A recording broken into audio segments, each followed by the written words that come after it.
lovely good evening and welcome to Camnet TV main news. Today, the 27th of November in the year 2025. Let's now take a look at the news headlines. Inflation slows to 10.9% as non-food price ease, says ZAMSTATS. KAMBWILI absent from court over medical emergency. Government launches $200 million presidential energy initiative to boost solar power. In international news, South Africa rejects Trump's threat and affirms full G20 participation. In sports, Copper Queen striker KUNDANANJI eyes strong showing at Three Nations tournament. Join me for these and many more stories after a break. Enjoy the benefits of an instant loan with us ranging from 1,000 kwacha to 750,000 kwacha paid express once collateral is viewed, valued and verified. Call us on 0763 595 359 or 0779 432 993. Classified Financial Express, here as your financial friend.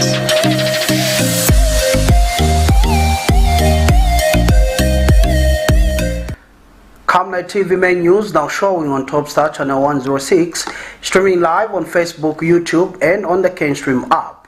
With the main news in detail, I'm Tapelo Joe Smarter.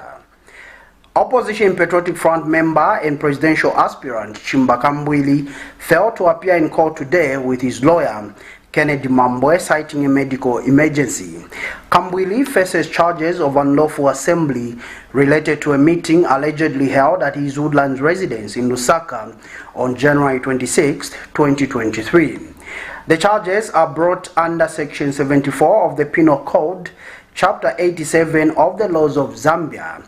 He was previously jointly charged with Charles Kakula, who was discharged by the state in May 2024. Responding to the absence, KAMBWILI stated that he had sustained a minor accident while attempting to appear in court. He instructed his legal team to notify the court of the situation. The case is expected to resume at a later date, with the court yet to set a new hearing following today's postponement.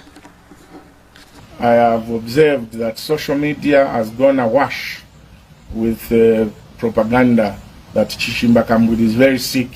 He collapsed just when he was about to go to court, and that he's admitted in hospital.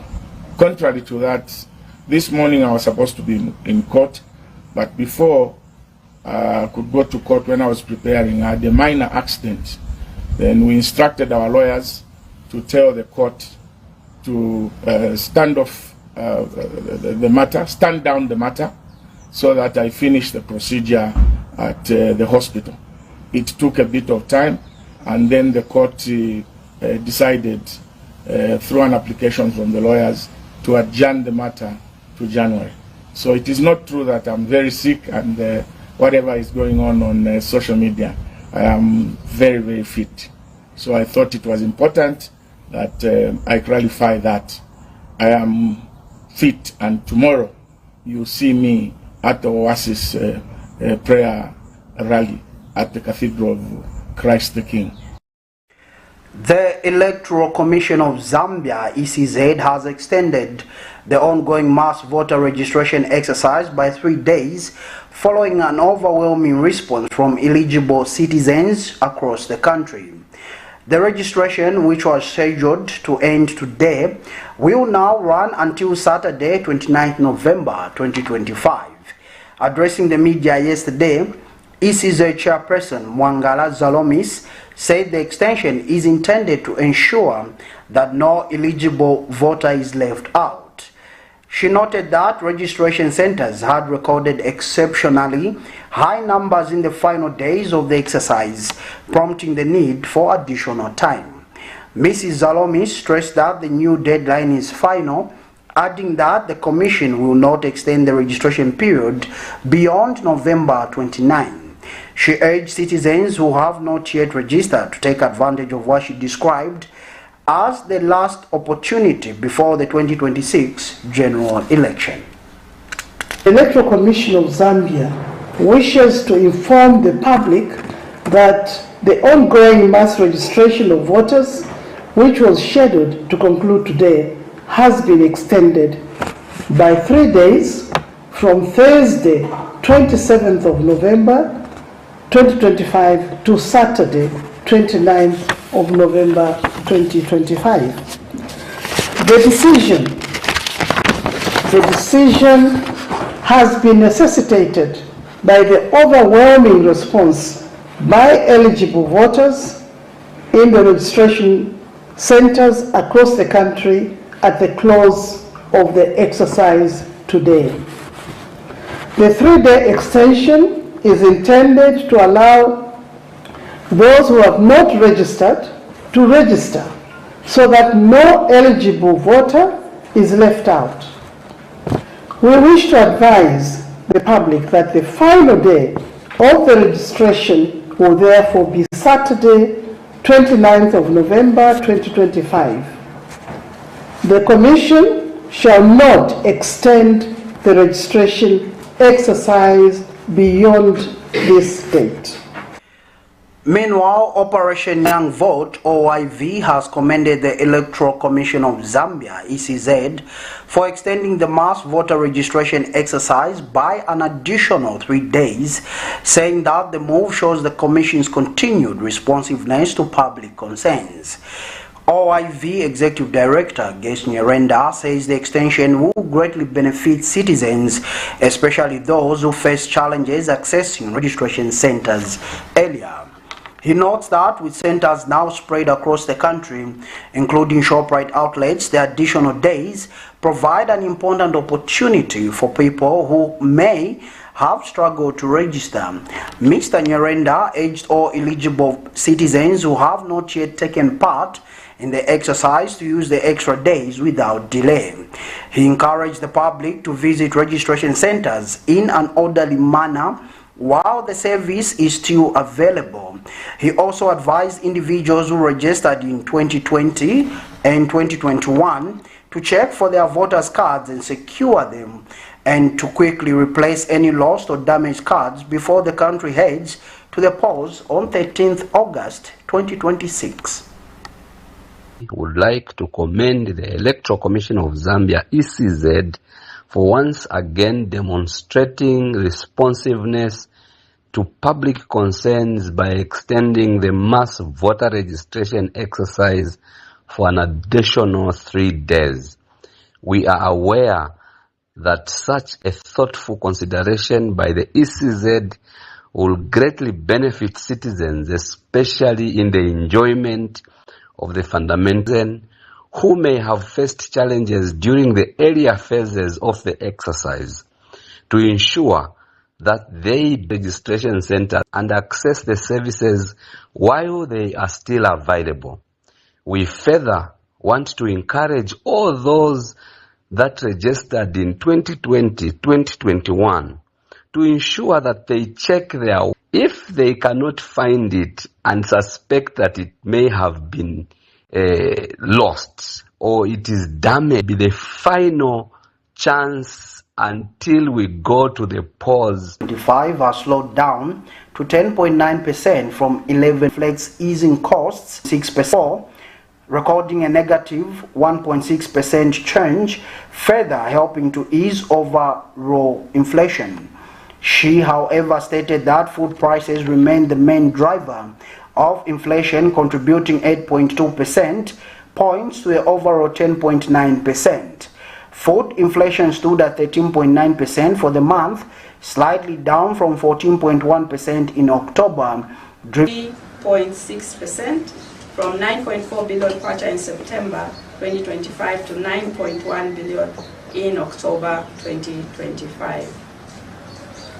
We, as usual, also have a look at the billion gold export earnings, which we have a look as far back as October 2024, and cumulatively we see that the export earnings in October 2025 were at 351.2 million kwacha for the month of October 2025. Community action against corruption awaited Minister of Finance illegal offenses such as failing to comply with procurement rules. Those who misappropriated public funds are only required to return the money. He said this approach disregards the financial advantage the culprits gained at the expense of ordinary Zambians. The organization described the ACC's action as consistent with a pattern of selective corruption fights where individuals close to the regime are often spared prosecution. 15 Ministry of Finance officials to go scot-free by giving them the directive just to refund the money which they got illegally is just another feature in the current corruption fight where certain people cannot be prosecuted because of their proximity to the regime. Because when this case started, we knew that there were certain people amongst the 18 who were too dear to the regime such that they cannot be prosecuted.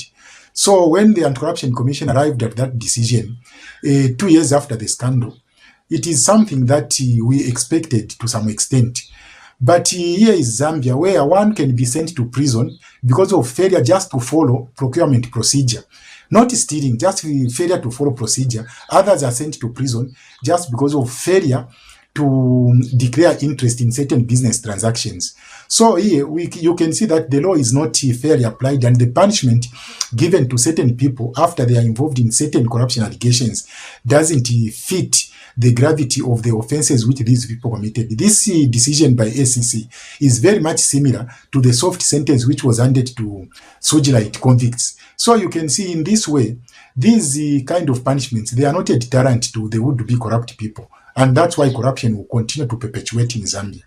The civil society organization CSO Data Alliance says Zambia's recent sovereign credit rating upgrade from selective default to CCCC plus by S&P Global Ratings is a significant milestone in the country's ongoing debt restructuring and economic reforms.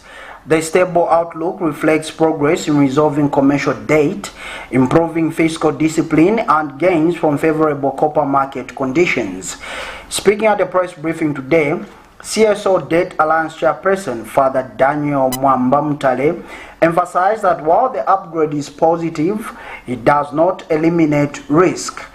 CCC Plus remains a high-risk rating, leaving Zambia vulnerable to political, economic, and financial shocks, particularly ahead of the 2026 general elections. The rating recognizes achievements but also signals the need for continued fiscal and policy discipline. He also underscored Zambia's progress in debt resolution, with 94% of the $13.3 billion restructuring perimeter completed. Moving on in the news, the Ministry of Local Government and Rural Development has announced the launch of the Presidential Constituency Energy Initiative, PCEI, a $200 million project aimed at accelerating the deployment of solar energy across Zambia. The initiative follows a directive from President Hakainde Hichilema to leverage the Constituency Development Fund, CDF, to enhance national security.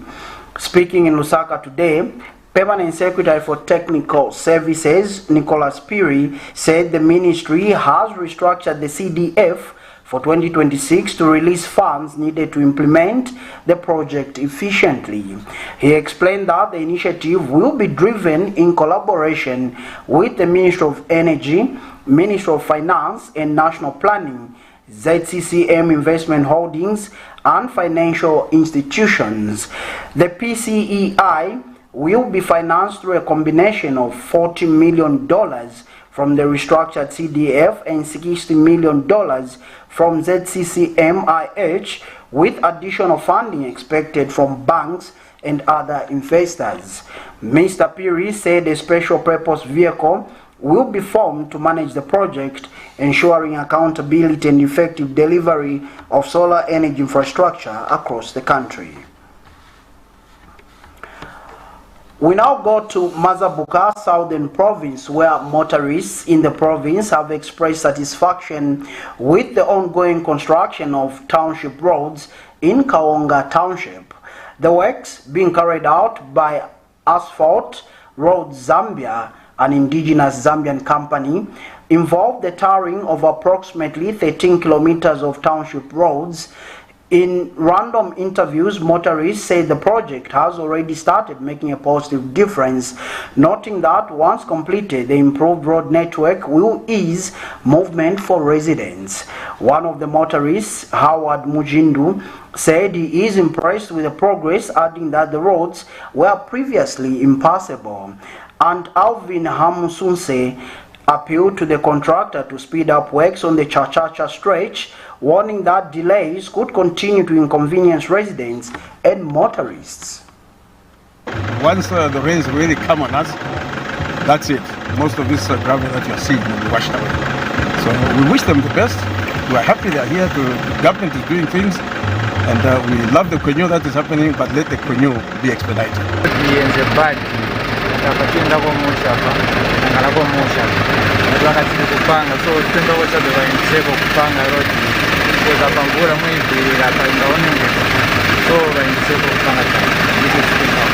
So what you've seen here is that we've been doing the subgrade works for the stability for us to reach the stage where we can start installing the drainage culverts for the water to pass through the road underground and not just flooding over. So we are now at the stage of second final layer, which is called subbase, which we are processing and dumping at the moment.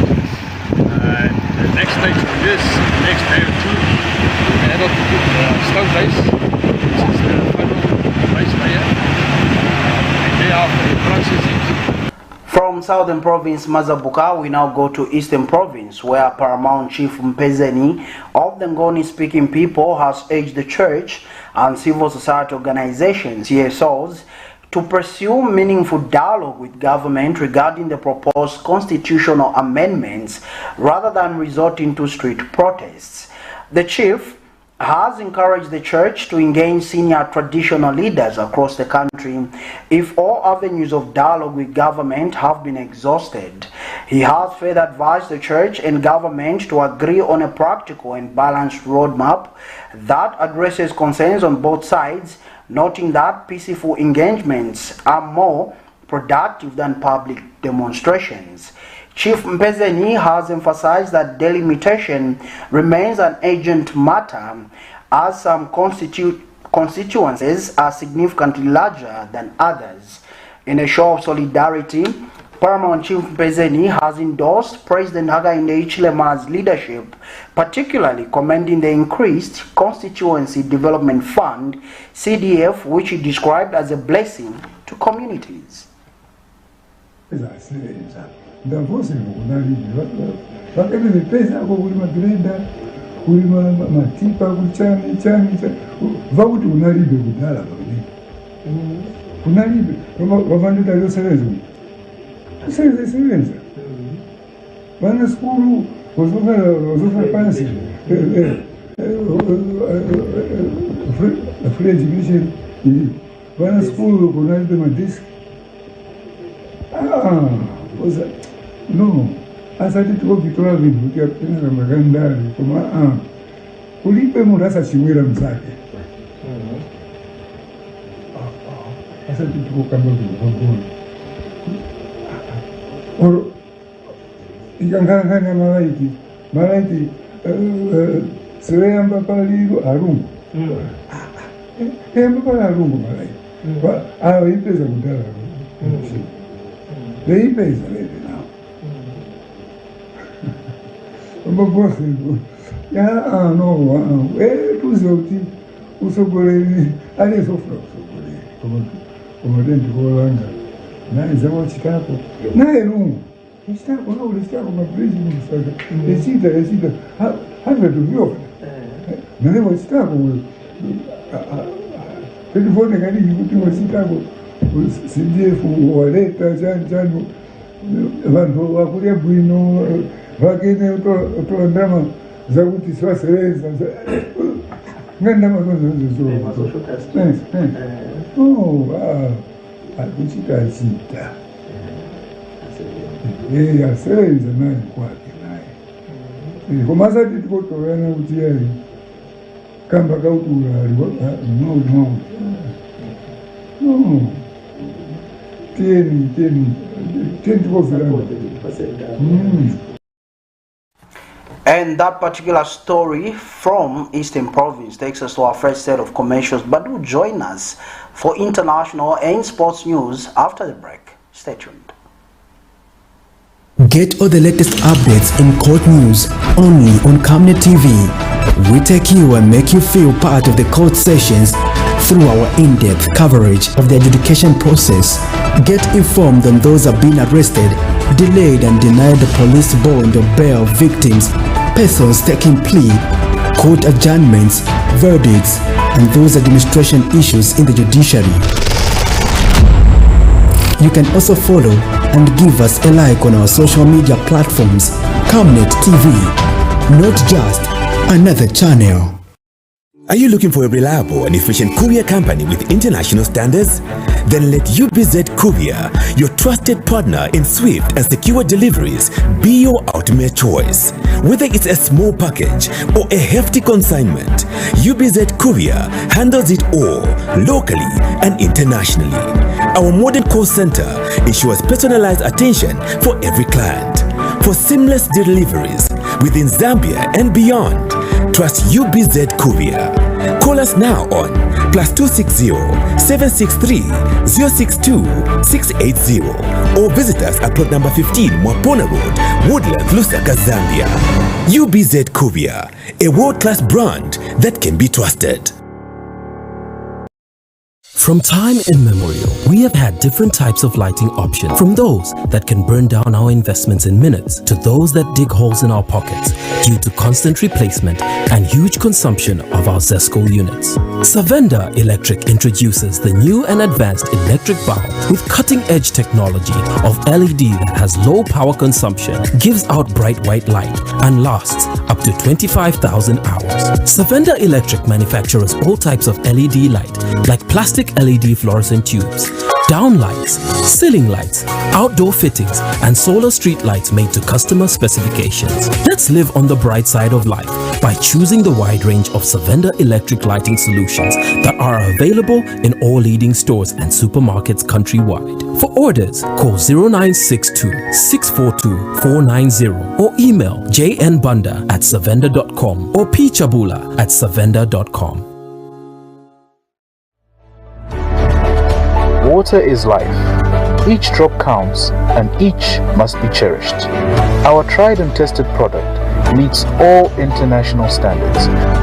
With our smart drip technology, we aim to deliver precision irrigation designed to reduce blockage and wastage, ensuring a high yield. Renglow, your smart irrigation partner. Welcome back and thank you so much for still joining us on the Camnet News Desk. And now, in international news. President Cyril Ramaphosa has described former US President Donald Trump's statement that he would bar South Africa from next year's G20 summit as an insult. South Africa's presidency said Thursday that the country would continue to participate as a full active and constructive member of the Global Forum.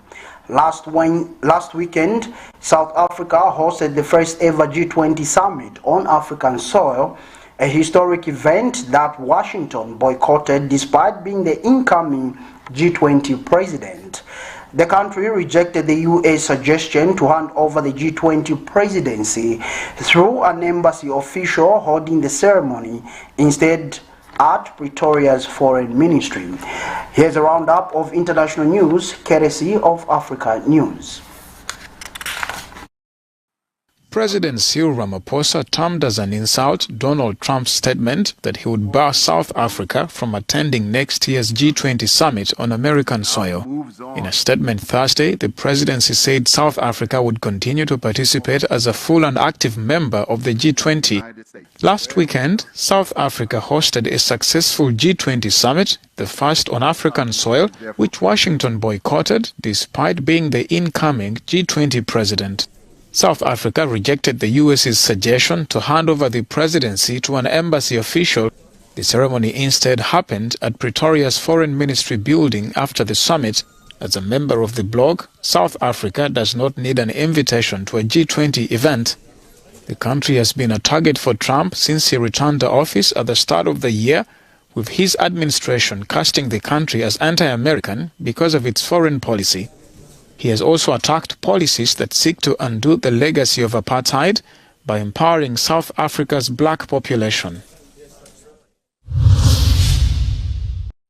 Hong Kong authorities have announced that a full investigation will be conducted into a deadly fire in several high-rise towers as emergency services continue to fight the blaze into its second day.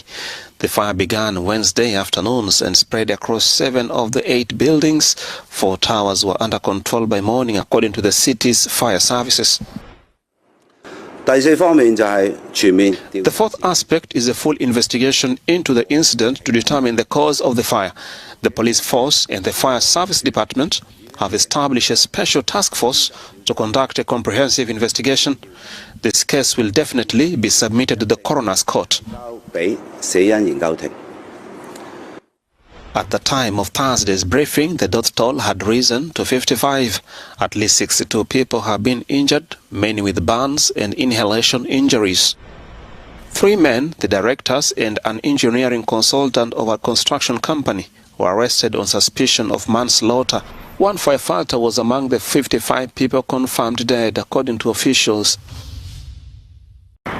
Soldiers in Guinea-Bissau say they've taken full control of the country until further notice.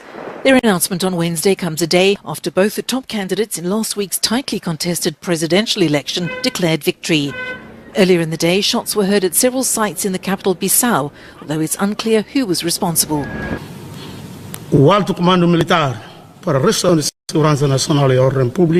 The High Military Command for the Re-establishment of National and Public Order decides to immediately depose the President of the Republic, to suspend until new orders all of the institutions of the Republic of Guinea-Bissau, to suspend until new orders the activities of all media outlets, to immediately suspend the current electoral process and to close the land border by sea and national airspace. The military takeover is the latest in a string of coups and attempted coups in Guinea-Bissau since it gained independence from Portugal in 1974. The Electoral Commission was due to announce provisional results on Thursday.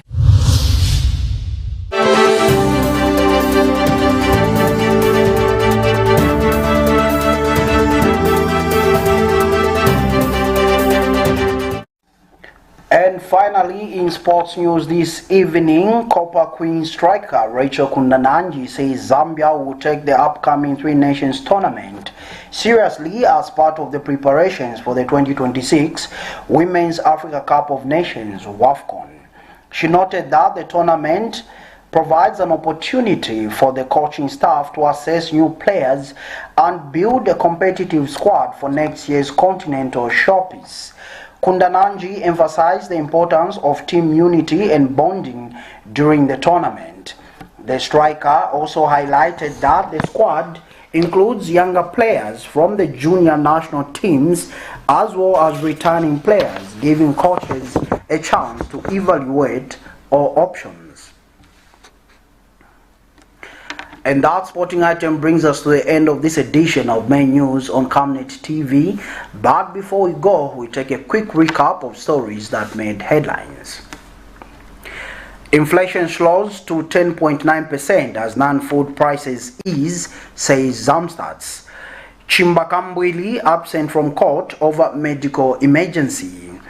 Government launches $200 million presidential energy initiative to boost solar power. South Africa rejects Trump's threat and affirms full G20 participation. Copper Queen striker KUNDANANJI eyes strong showing at Three Nations tournament. We now look at the Camnet verse for the day, coming from the book of Romans chapter 1 verse 17. It reads, "For therein is the righteousness of God revealed from faith to faith, as it is written, the just shall live by faith."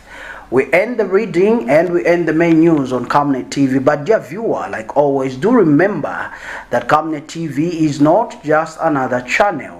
Now showing on TopStar channel 106, streaming live on Facebook, YouTube, and on the KenStream app.